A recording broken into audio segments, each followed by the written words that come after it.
Hello YouTube, it is GZTV back with another video, and possibly the last video of the day. If I have time, I will be doing a 2K gameplay. But we are here to talk about the latest episode I have watched of Black Mirror. Is the Season 2 opener. Obviously, I'm just going to build up because I feel like the show's going to get better in its storytelling as we go.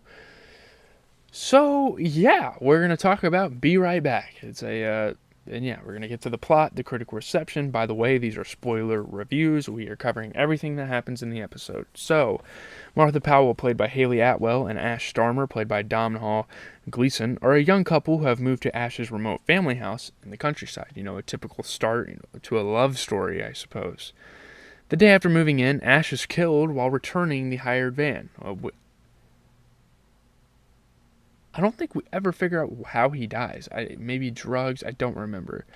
At the funeral, Martha's friend Sarah, played by Sinead Matthews, talks about a new online service which helped her in a similar situation. Martha kind of makes a scene and yells at her, but Sarah signs Martha up anyway. You need to fucking experience this. And eventually, Martha's going to be thanking Sarah. And should she be thanking her? Probably not, but it brings her joy, this online thing. There's online service, and we don't really know. It's pretty surface level. It's okay, it's like a grieving place. After discovering she is pregnant, Martha reluctantly tries it out. She has nothing to lose at this point. Using all of Ash's past online communications and social media profiles, the service creates a new virtual Ash, which nowadays we'd obviously call AI, but in 2013 I'm not really sure how popular of a concept AI was. This episode, remember, came out over 10 years ago. Starting out with instant messaging, Martha uploads more videos and photos and begins to talk with the artificial Ash over the phone. So she keeps compiling shit, she keeps throwing stuff into the software, and eventually he just keeps being better and better and better, and he starts to get more artificially intelligent. Martha takes it on countryside walks, talking to it constantly while neglecting her sister's messages and calls. Her boyfriend matters so much to her over her family that when he's dead, she's still trying to contact him. But over her sister. It's a really fucked up story. Obviously, Black Mirror has all sorts of dark and wretched stories. So at a checkup, Martha hears her child's heartbeat, and on her way out, accidentally drops her phone and temporarily loses contact with the artificial Ash. And this devastates her, because although she remember he's already dead? He's already dead. She still grieves over it. I don't know.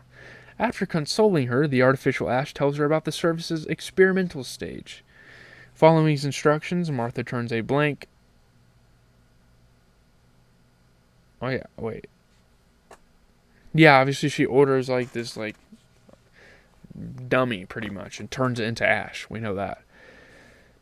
Following his instructions, Martha turns a blank synthetic body into an android that looks almost exactly identical to Ash. And obviously in the show, the guy that plays Ash is playing the character. From the moment the android is activated, Martha is uncomfortable and struggles to accept its existence. Kind of like she's struggling to accept the fact that this man is dead. And she just can't get over it through grief. So much denial. Despite the android satisfying her sexually, she is concerned by his inability to sleep and absence of Ash's negative personality traits. He's this all happy, he's just a super happy guy. One night, she orders the robot Ash to leave and is annoyed that he does so, as the real Ash would have resisted and stayed with her. The real Ash just doesn't take orders. The next morning, Martha takes the artificial Ash to a cliff and orders him to jump. Just fucked up. As he begins to follow the order, Martha expresses her frustration that Ash would not have simply obeyed, and no normal human, if someone told you to jump off a cliff, would do that. So obviously there's a lot of flaws in this fucking android. The android begs for its life. Martha screams, oh, now you're showing emotion. That's kind of like a scream of frustration. Several years, it is Martha's daughter, played by Indira Anger's birthday. Martha keeps the Ash android locked in the attic and only allows her daughter to see the android on weekends, but she makes an exception for her birthday. And I don't think her daughter really gives a fuck to see this thing because it's not a real person, and I'm sure she figured that out really soon. Maybe the software updated by the time she was born. Maybe Martha, trained it. I don't know. Her daughter chats away to the android while Martha stands at the bottom of the attic steps and forces herself to join them. Just a very fucked up concept. A loved one of yours dies, and you're left with the grieving process. You can't get over it, so you decide to try to posthumously contact it. Yeah. So on Rotten Tomatoes, it had a 93%, 14 reviews, 8.3 out of 10.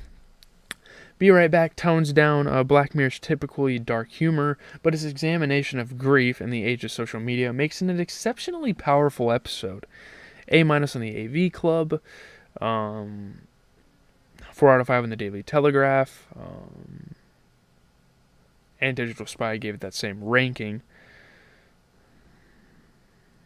The first meeting between Martha and the Ash android was one of the best moments in sci-fi. Really, I thought maybe not of all time, but one of the best I've seen. I thought it was fucking awesome. The episode is probably the best episode of the series so far, and the most heartbreaking. And some people say it's probably one of the best of season 2. We will have to see about that. The episode is a touching exploration of grief, and it's the best thing Brooker has done. So some people even say after the 4 seasons it was the best. 4. Sorry, I wasn't quite in frame there. Let me move my camera over so it's a little better for you guys. The storyline is stunning, linear meditation on grief and love. The limited scope of the episode intensifies its dramatic strength. It's appropriately haunting. It kind of failed in its aims as a social media satire, I get that, but other than that, man, the tone is kind of creepy and moving in equal measure. The narrative arc is engrossing. It's kind of predictable, but again, still keeps you locked in there. The episode's ending is kind of like a cop-out from Brooker, because like Martha, you get that feeling, the feeling that he doesn't quite know what to do with Ash now that he's created him. The ending doesn't really conclude any of Martha's character progression. Ash has become just another sci-fi stock robot, I guess. That's what he was kind of supposed to be, though. The final scene was emotive and melancholy. Haley Atwell's performance was probably one of the best in Black Mirror up to this point right now. Atwell is the hub of almost every scene. She almost never lets her grief feel cartoonish or cliched. Ash's actor, Doomhall Gleeson, equally is great. The climax, it's amazing to watch Gleeson turn the emotions on after keeping them bottled in for an entire episode.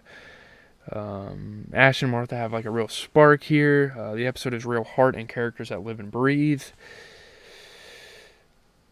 Owen Harris's directing was pretty good. The familiar surroundings, incredible technology added to the believability of the story. The scene in which the police arrive to inform Martha of Ash's death is among the most artful and devastating moments Black Mirror has presented so far. The cinematography in the countryside scene was great as well. It really created an atmosphere for this show, or for this episode and this show in general. So yeah, I don't really have much to say. I mean, it's obviously under 50 minutes long in length of an episode, and yeah, it obviously doesn't get to this climactic moment. Well, I guess his death was climactic, but the robot doesn't arrive until under 20 minutes to go. So yeah, it's not like they squeeze everything. I feel like Black Mirror does perfect with sequencing. But yeah, this was a pretty good episode. Obviously, this is a spoiler review. You probably shouldn't be watching this if you didn't watch the episode. But if you haven't, go ahead and check it out. I'm out, guys. I gotta go up, finish an episode of Dexter, record Danny Brown and JPEG Mafia, listen, and